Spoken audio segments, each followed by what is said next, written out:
Merdeka. Iya, baik. Saudara-saudara, kata merdeka adalah kata yang luar biasa. Di dalam negara kita di sepanjang hari ini, kata ini didengungkan, diperdengarkan.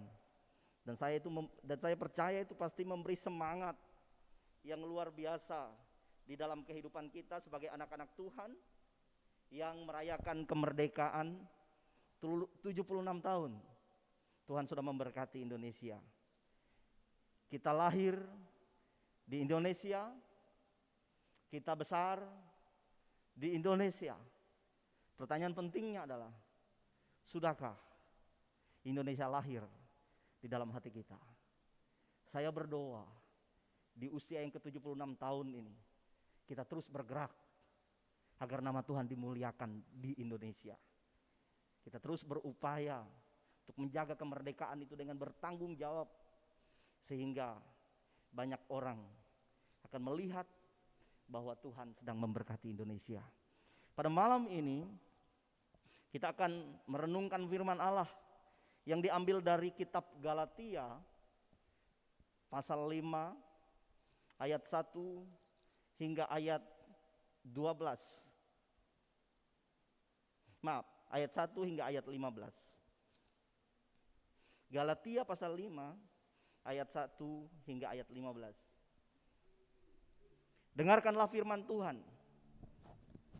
Kemerdekaan Kristen, supaya kita sungguh-sungguh merdeka, Kristus telah memerdekakan kita.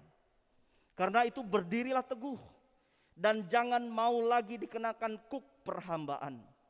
Sesungguhnya aku, Paulus, berkata kepadamu, jikalau kamu menyunatkan dirimu, Kristus sama sekali tidak akan berguna bagimu. Sekali lagi aku katakan kepada setiap orang yang menyunatkan dirinya, bahwa ia wajib melakukan seluruh hukum Taurat. Kamu lepas dari Kristus jikalau kamu mengharapkan kebenaran oleh hukum Taurat. Kamu hidup di luar kasih karunia. Sebab oleh roh dan karena iman kita menantikan kebenaran yang kita harapkan. Sebab bagi orang-orang yang ada di dalam Kristus, hal bersunat atau tidak bersunat tidak mempunyai sesuatu arti, hanya iman yang bekerja oleh kasih. Dahulu kamu berlomba dengan baik. Siapakah yang menghalang-halangi kamu sehingga kamu tidak menuruti kebenaran lagi? Ajakan untuk tidak menurutinya lagi bukan datang dari Dia yang memanggil kamu. Sedikit lagi sudah mengkamirkan seluruh adonan. Dalam Tuhan aku yakin tentang kamu, bahwa kamu tidak mempunyai pendirian lain daripada pendirian ini. Tetapi barang siapa yang mengacaukan kamu, ia akan menanggung hukumannya, siapapun juga dia. Dan lagi aku ini, saudara-saudara, jikalau aku masih memberitakan sunat, mengapakah aku masih dianiaya juga? Sebab kalau demikian, salib bukan batu sandungan lagi. Baiklah mereka yang menghasut kamu itu mengebirikan saja dirinya. Saudara-saudara, memang kamu telah dipanggil untuk merdeka. Tetapi janganlah kamu mempergunakan kemerdekaan itu sebagai kesempatan untuk kehidupan di dalam dosa. Melainkan layanilah seorang akan yang lain oleh kasih. Sebab seluruh hukum Taurat tercakup dalam firman ini, yaitu kasihlah sesama manusia seperti dirimu sendiri. Tetapi jikalau kamu saling menggigit dan saling menelan, awaslah supaya jangan kamu saling membinasakan. Amin. Saudara-saudara yang dikasihi oleh Tuhan, merdeka adalah satu kata penting. Hari ini banyak didengungkan, banyak diucapkan, menambah semangat kebangsaan kita sebagai rakyat Indonesia. Kata ini adalah satu kata penting. Kata ini telah diperjuangkan oleh seluruh bangsa di muka bumi ini. Semua bangsa di dunia memperjuangkan kata yang satu ini. Sebab itu semua bangsa di dunia memahami bahwa ketika mereka merdeka, maka mereka dapat menentukan arah mereka sendiri. Mereka dapat berdiri di atas kaki mereka sendiri. Mereka dapat melakukan segala sesuatu sesuai dengan apa yang mereka inginkan sendiri. Oleh sebab itu saudara, merdeka atau kemerdekaan itu seringkali disebut dengan istilah independen. Independen itu berarti kita bisa menetapkan langkah kita sendiri. Kita bisa menentukan diri kita sendiri. Kita bisa menentukan cita-cita masa depan kita sendiri. Tapi sayangnya saudara, ada banyak orang yang tidak memahami bahwa tidak pernah ada kemerdekaan yang sejati di luar Tuhan. Ada banyak orang yang tidak memahami dalam kehidupannya bahwa tidak akan pernah ada kemerdekaan yang sejati di luar Tuhan. Ada banyak orang yang ingin mendapatkan kemerdekaan yang sejati itu, tetapi mereka tidak akan pernah mendapatkannya, sebab kemerdekaan yang sejati itu hanya ada di dalam Kristus Yesus. Dunia nggak akan pernah memberikan kemerdekaan yang sejati itu kepada kita. Saudara-saudaraku yang kasih oleh Tuhan, jemaat Galatia adalah jemaat yang sesungguhnya mereka telah dimerdekakan oleh Kristus. Tetapi kemudian ada satu belenggu yang kemudian membelenggu mereka kembali, membuat mereka merasa mereka merdeka, tetapi sesungguhnya mereka tidak mengalami benar-benar kemerdekaan itu. Bukankah konteks ini adalah konteks kita pada zaman ini juga? Ada begitu banyak orang yang merasa dirinya telah merdeka, tetapi di dalam kehidupannya sesungguhnya ketika ia menjalaninya, dia tidak sungguh-sungguh merdeka. Karena itu Paulus mengatakan, jika kamu ingin sungguh-sungguh merdeka, Kristus telah memerdekakan kamu.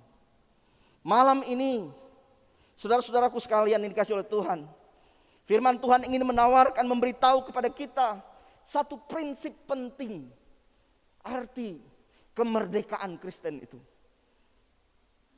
Malam hari ini firman Tuhan ingin memberitahu kepada kita, ingin membawa sudut pandang kita, agar kita benar-benar memahami bagaimana kita benar-benar mengalami kemerdekaan Kristen yang sejati itu di dalam Tuhan.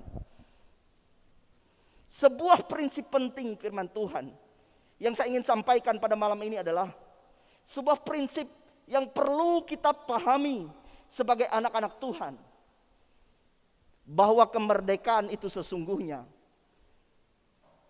adalah hak segala bangsa. Bukan ya, bukan itu maksud saya. Itu pembukaan undang-undang dasar kita. Kemerdekaan adalah hak segala bangsa. Tapi yang saya maksudkan adalah begini, kalau kita ingin sungguh-sungguh mengalami kemerdekaan itu, satu prinsip penting yang perlu kita pahami tentang sebuah kemerdekaan atau merdeka adalah bahwa kemerdekaan itu sesungguhnya adalah keberadaan Tuhan. Saya ulangi sekali lagi. Kemerdekaan itu adalah keberadaan Tuhan. Apa artinya saudaraku? Kata merdeka atau kemerdekaan itu adalah karakter Tuhan, eksistensi Tuhan, sifat Tuhan, karena Tuhan kita adalah Tuhan yang merdeka. Amin. Artinya bahwa kemerdekaan itu adalah keberadaan Tuhan. Tuhan Allah kita adalah Allah yang merdeka. Artinya dia Tuhan Allah yang tidak pernah dibatasi oleh apapun. Dia tidak pernah dibatasi oleh setiap halangan apapun. Ia adalah Tuhan yang bebas melakukan kehendaknya. Kalau ia ingin mengerjakan sesuatu, ia bebas melakukan apapun. Dan tidak ada hal apapun yang dapat membatasi Tuhan. Karena dia, Tuhan kita adalah Tuhan yang merdeka. Itu yang pertama yang perlu kita pahami tentang kemerdekaan. Bahwa kemerdekaan itu adalah keberadaan Tuhan.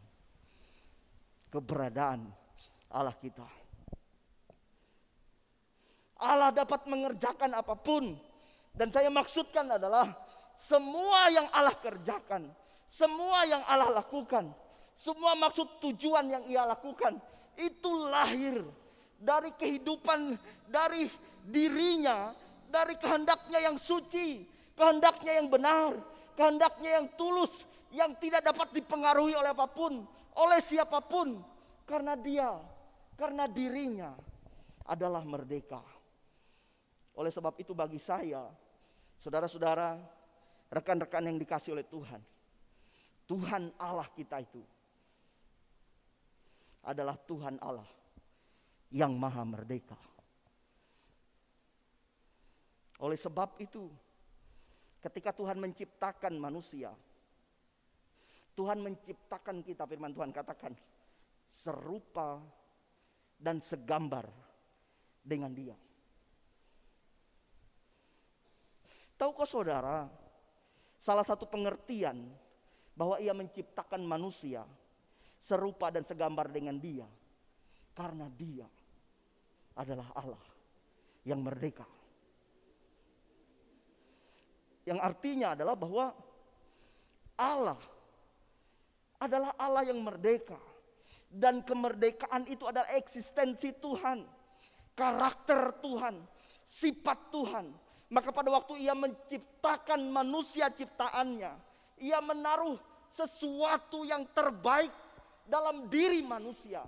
Ada banyak hal yang terbaik yang Tuhan taruh dalam hidup kita. Tapi salah satu yang terbaik yang Tuhan taruh dalam diri kita berdasarkan kemerdekaannya adalah, saudara tahu apa itu? Free will, kehendak bebas. Allah taruh itu. Kenapa Tuhan memberikan kita kehendak bebas? Karena Dia Tuhan yang merdeka. Manusia diciptakan serupa dan segambar dengan Tuhan. Itu artinya manusia diciptakan dengan karakter Tuhan, sifat Tuhan. Ia menaruh itu dalam hidup manusia. Itu sebabnya kita tidak pernah didesain menjadi robot. Sebab itu saudaraku, bagi saya kemerdekaan itu adalah jalan Tuhan. Kemerdekaan itu adalah kehendak Tuhan. Sejak dari awal Allah menciptakan kita menjadi manusia yang merdeka. Dan Allah menaruh sifat-sifat kemerdekaan itu di dalam kehidupan kita agar kita menjadi manusia yang merdeka. Bahkan saat kita dibelenggu dalam dosa, saat kita tidak dapat berbuat apa-apa untuk dapat pulih, untuk dapat bebas dari dosa kita, Kristus datang ke dalam dunia. Kitab Galatia tadi memberitahu kepada kita bahwa di dalam Kristus kita akan benar-benar merdeka. Tapi mengapa saudaraku, ada banyak orang seperti yang dimaksudkan dalam surat Galatia ini, merasa merdeka, tetapi sesungguhnya tidak benar-benar merdeka. Mengapa banyak orang masih terbelenggu? Mengapa banyak orang kehilangan potensi-potensi terbaik dalam hidupnya dan tidak banyak melakukan hal apapun dalam hidupnya? Malam hari ini firman Tuhan ini datang kepada kita untuk memberitahu kepada kita bahwa ada 3 penjara yang seringkali membuat kita tidak benar-benar merdeka. Malam hari ini firman Tuhan ini datang kepada kita untuk mengingatkan kita, memberitahu kepada kita bahwa ada 3 penjara yang seringkali memenjarakan kita, yang membuat kita kehilangan setiap potensi terbaik dalam hidup kita, yang membuat kita kehilangan arah dalam hidup kita, yang membuat hidup kita terbelenggu, kita diikat. Penjara itu membunuh kehidupan potensi-potensi terbaik yang dapat kita gunakan untuk memuliakan, untuk hidup bagi Tuhan. Apa itu penjara? Apa itu saudara? Yang pertama, penjara yang pertama adalah penjara dosa. Penjara yang pertama adalah penjara dosa. Apa yang dimaksud dengan penjara dosa? Penjara dosa ini begitu mengerikan. Saya memberi istilah lain atau nama lain, yaitu penjara kegelapan. Penjara ini begitu gelap, dan ketika orang masuk terperangkap di dalamnya, itu berarti orang itu sedang hidup dalam kegelapan. Di dalam kegelapan, saudaraku, kita tidak dapat melakukan apapun. Di dalam kegelapan, kita tidak dapat melihat arah manapun. Di dalam kegelapan, kita tidak dapat mengeluarkan setiap potensi terbaik dalam hidup kita. Walaupun kita memiliki potensi itu, tapi saat saudara dan saya berada di dalam kegelapan, maka semua potensi itu terbunuh dan kita tidak dapat melakukannya. Tidak dapat menggunakannya. Oleh sebab itu, penjara ini adalah penjara yang sangat mengerikan. Tetapi sayangnya, ada banyak orang yang senang hidup di dalam penjara ini. Dosa tidak pernah membuat kita merdeka.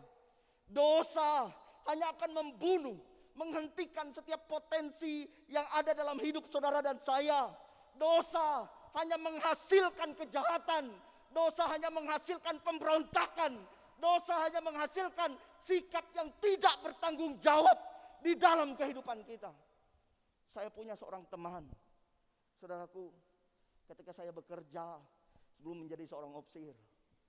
Saudara-saudara, teman saya ini adalah seorang yang luar biasa. Dia menguasai beberapa bahasa, dan itu menjadi membuat dia mudah mendapatkan pekerjaan. Itu kali dia mendapatkan pekerjaan di tempat yang sangat menjanjikan. Dia bekerja di situ tidak berapa lama. Saya tahu diceritakan kepada saya gajinya naik. Dia diangkat, diberikan sebuah jabatan yang luar biasa. Dan dia juga memiliki talenta, dia pintar bermain musik. Dia dapat gunakan itu dalam pelayanan, baik keyboard, gitar, dia pintar memainkannya. Tapi kemudian dia larut dalam pergaulan bebas. Dia terjerat narkoba. Semua potensi-potensi yang dia miliki itu hilang dan terbunuh. Dan dia tidak dapat menggunakannya. Betapa bahayanya seseorang yang terperangkap dalam penjara dosa, dalam penjara kegelapan ini. Oleh sebab itu kitab Galatia mengingatkan bahwa kalau kita ingin benar-benar merdeka, Kristus telah memerdekakan kita. Malam hari ini saudaraku, firman Tuhan ini ingin mengingatkan kepada kita. Kalau misalnya kita masih jatuh bangun di dalam dosa, kalau kita merasa bahwa kita sulit keluar dari keadaan kita, kalau malam hari ini Roh Kudus mengingatkan kita bahwa engkau masih terjerat dalam penjara dosa itu, masih banyak belenggu yang membelenggu kehidupanmu. Malam hari ini Tuhan ingin ingatkan kepada kita, bertobatlah. Kristus telah memerdekakan kita. Hanya di dalam Kristus kita dapat benar-benar mengalami kemerdekaan itu. Tuhan ingin mengingatkan kepada kita pada malam ini bahwa Kristus Yesus telah datang ke dalam dunia. Ia masuk ke penjara kegelapan itu. Ia hadir di tempat yang paling gelap itu. Ia membebaskan kita secara total di atas kayu salib. Ia membebaskan kita agar kita keluar dari penjara dosa itu. Oleh sebab itu Tuhan ingin mengingatkan kepada kita, jangan kembali lagi ke dalam penjara dosa itu. Karena engkau telah dimerdekakan oleh Kristus. Jangan pernah kembali lagi ke penjara kegelapan itu. Sebab Kristus telah memerdekakan engkau.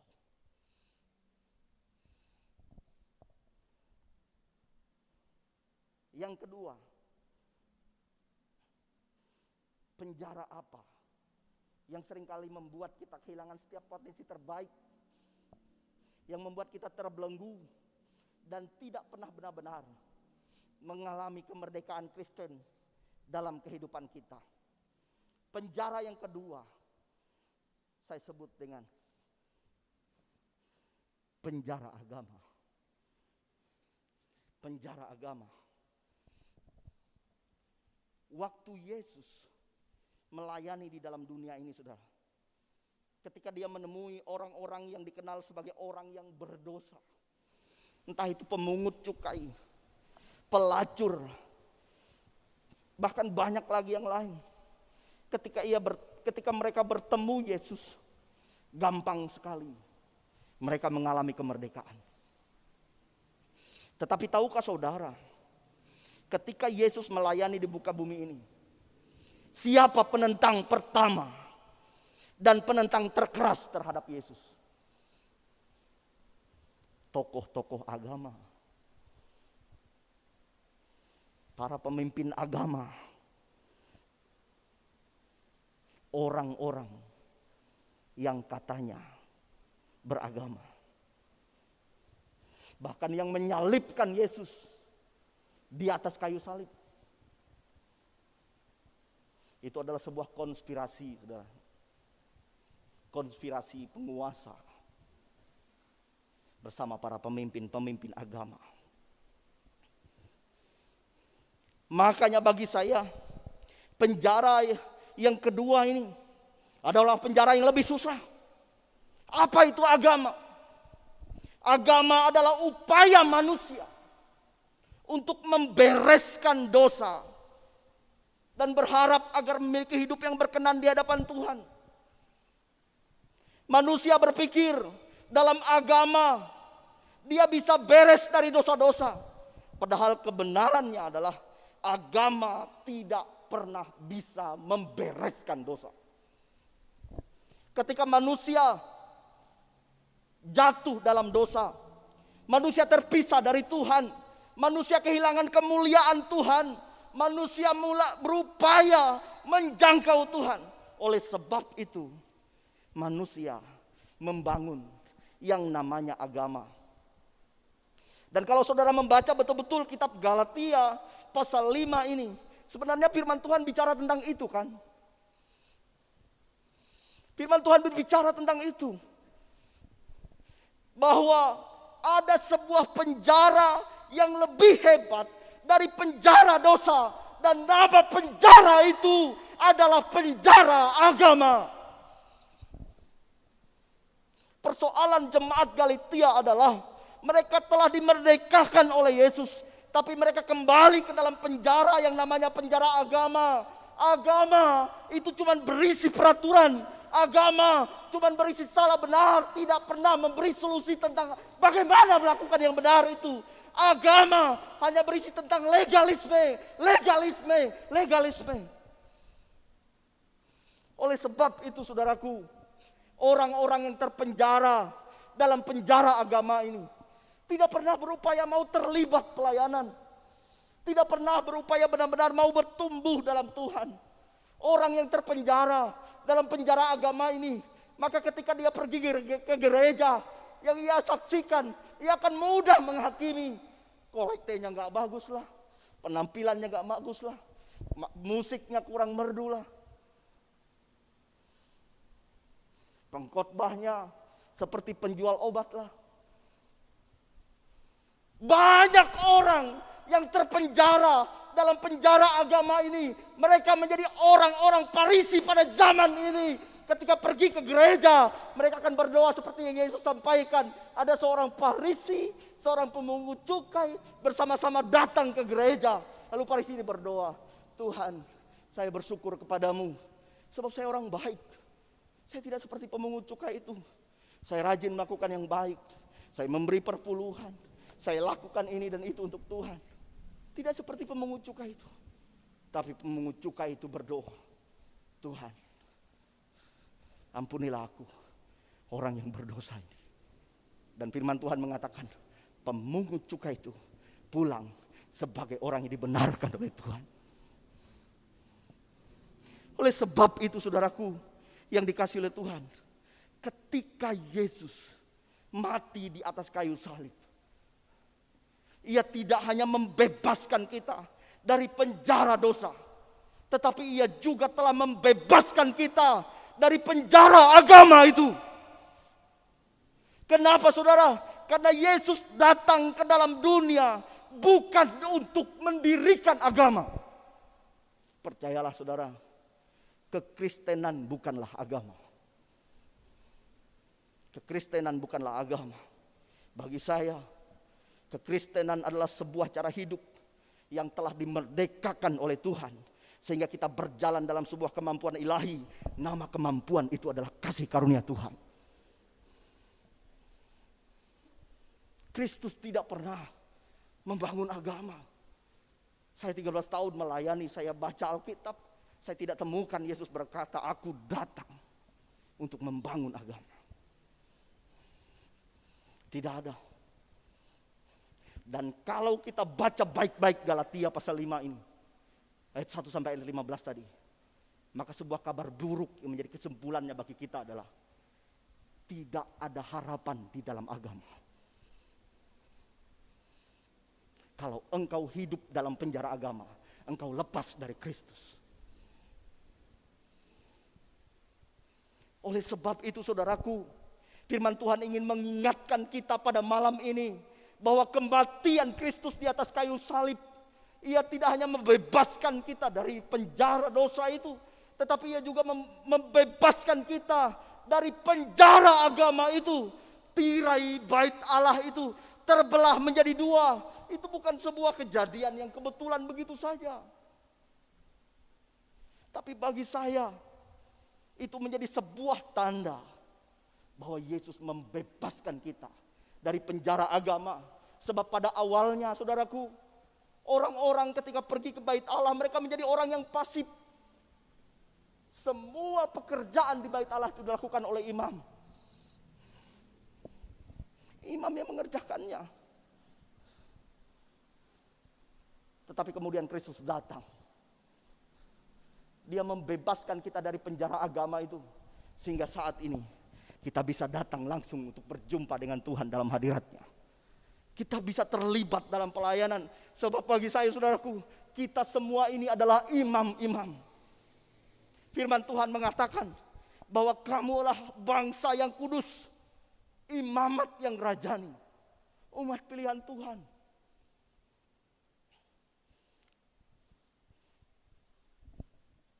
Sudah tahu apa artinya imamat yang rajani? Imamat itu kata dasarnya bukan mamat, saudara. Imamat itu kata dasarnya adalah imam. Kita semua adalah imam. Sebuah kerajaan yang terdiri dari para imam yang dipimpin oleh satu raja, yaitu Yesus Kristus, Tuhan Juru Selamat kita.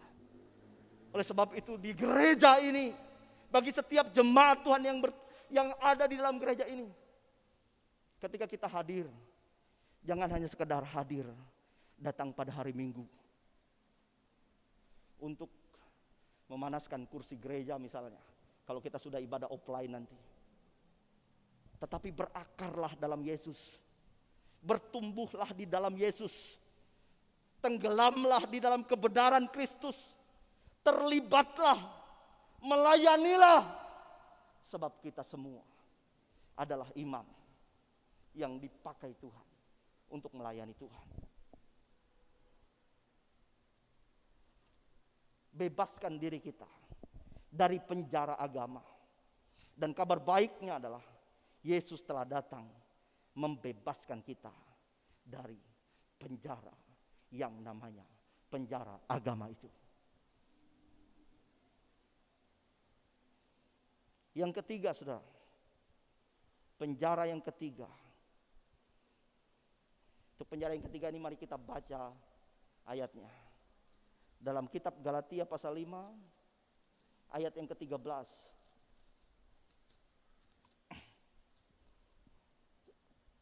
Galatia pasal 5 ayat 13, mari kita baca bersama-sama.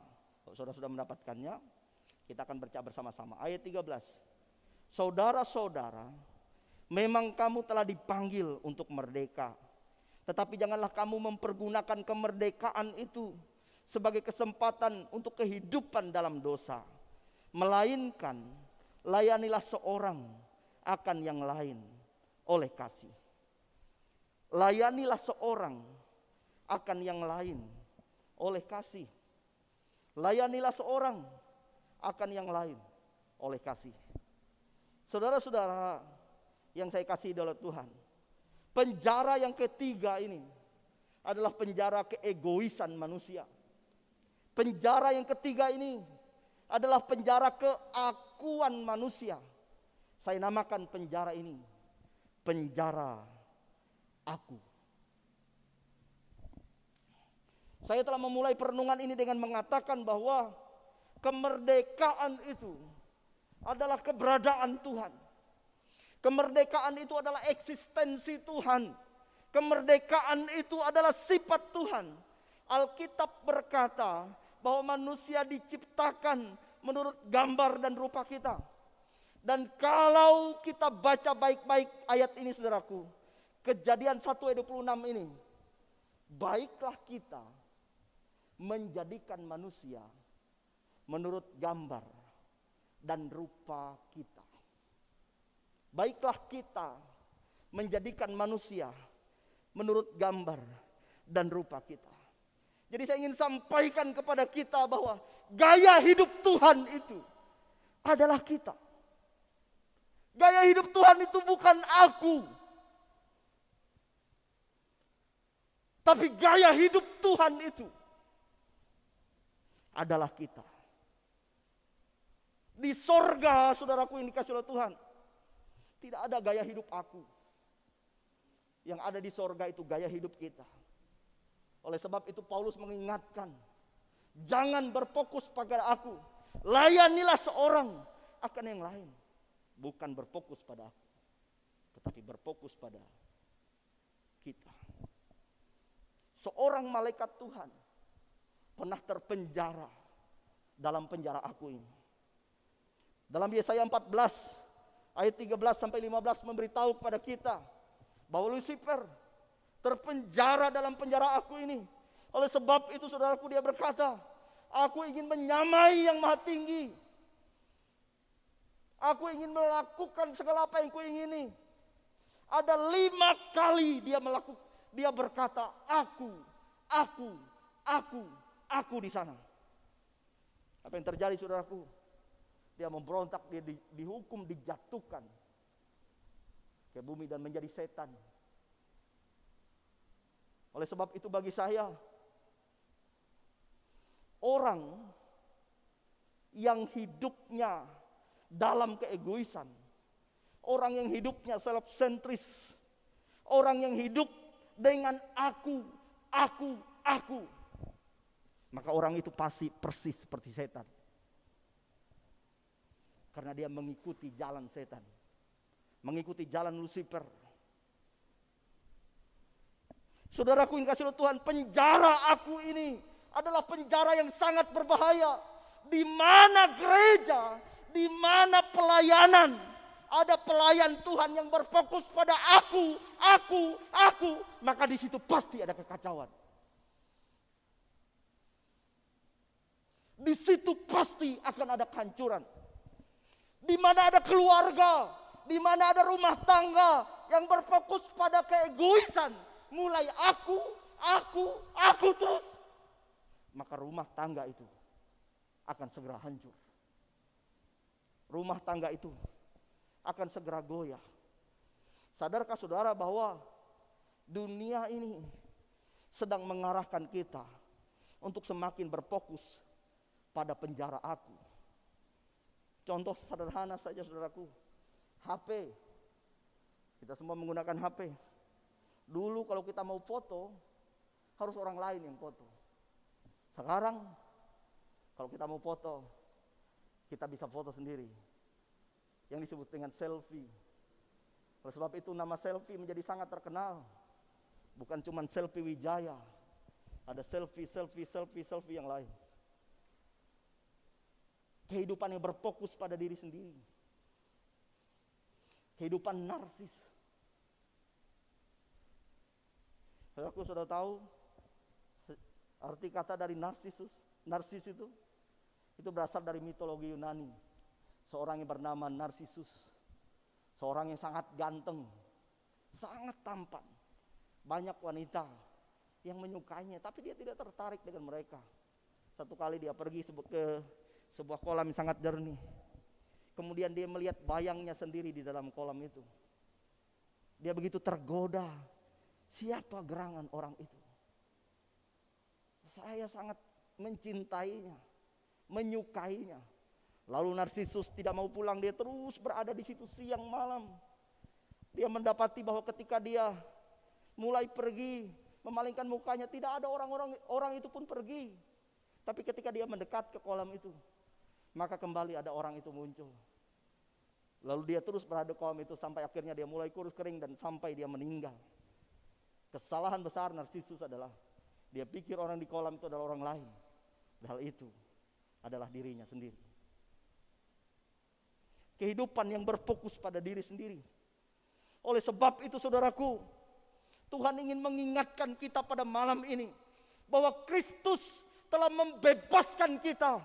Ia tidak hanya membebaskan kita dari penjara dosa, tidak hanya membebaskan kita dari penjara agama, tetapi ia juga membebaskan kita dari penjara aku.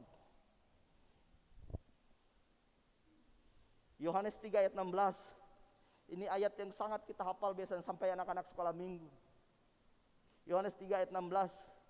Karena begitu besar kasih Allah akan dunia ini, sehingga ia telah mengaruniakan anaknya yang tunggal. Saudaraku, ini adalah gaya hidup Tuhan Allah kita. Gaya hidup Tuhan itu adalah gaya hidup yang berkorban, gaya hidup yang melayani. Sebab itu Kristus datang berkata, aku datang bukan untuk dilayani, tapi aku datang untuk melayani. Gaya hidup Tuhan itu adalah berkorban, melayani. Dan saya bersyukur, saya melihat anak-anak, adik-adik saya, anggota GIM. Anda sekalian punya hati yang luar biasa, melayani. Oleh sebab itu saya percaya Tuhan akan terus pakai Anda sekalian untuk mendatangkan kemuliaan Tuhan. Gaya hidup Tuhan itu berkorban. Tapi kalau keegoisan, mari perhatikan. Pasal 3 ayat 16 juga, tapi dalam kitab Yakobus. Perhatikan di sana. Yakobus 3 ayat 16. Yakobus 3 ayat 16 di sana dikatakan, sebab di mana ada iri hati dan mementingkan diri sendiri, di situ ada kekacauan dan segala macam perbuatan jahat. Oleh sebab itu saudara-saudaraku, ini kasih Tuhan, firman Tuhan ini ingin mengingatkan kepada kita, kalau engkau ingin melihat sesuatu itu kacau, hiduplah dalam penjara aku. Sebab penjara aku ini hanya akan melahirkan kejahatan dalam hidup kita. Orang yang berfokus pada aku akan susah mengampuni, akan hidup dalam kebencian, akan hidup dalam dendam.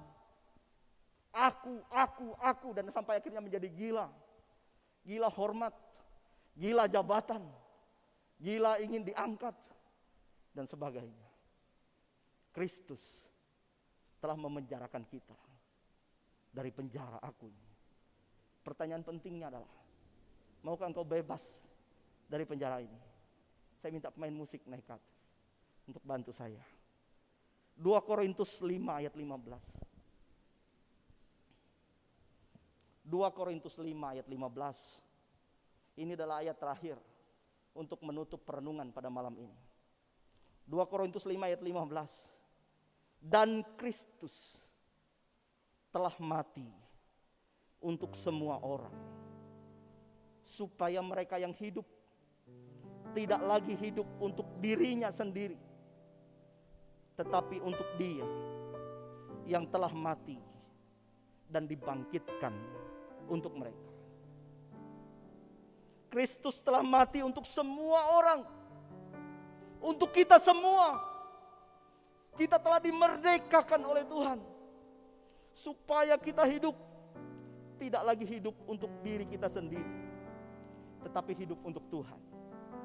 Hidup untuk Dia yang telah mati dan dibangkitkan untuk kita.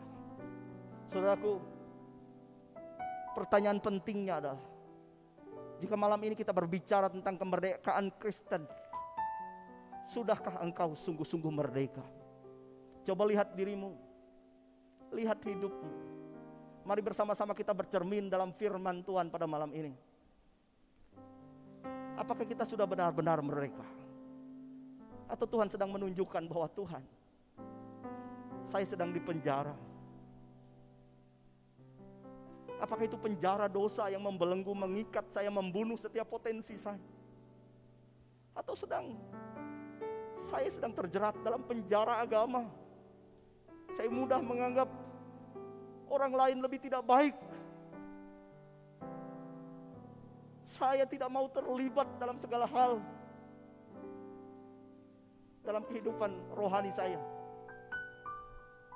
Atau apakah kita sedang terpenjara dalam penjara aku, sehingga kita menjadi orang-orang yang sangat eksklusif. Kita menutup diri, kita hanya ingin kita yang ditinggikan. Bahkan kita rela untuk menghancurkan, menjatuhkan orang lain, karena kita sedang terpenjara dalam aku. Malam ini, bebaskan dirimu dari penjara itu. Sebab Kristus sudah memerdekakan kita. Kita nyanyikan satu pujian, Bapa sentuh hatiku. Ini adalah waktu untuk kita berdoa, datang pada Tuhan secara pribadi. Alamilah kemerdekaan di dalam hadirat Allah. Saya terlalu percaya bahwa Tuhan kita adalah Tuhan yang merdeka. Allah itu, Dia sanggup melakukan hal-hal besar dalam hidupmu, karena tidak ada satu hal pun yang dapat membatasi pekerjaan Tuhan, rencana Tuhan dalam hidup kita.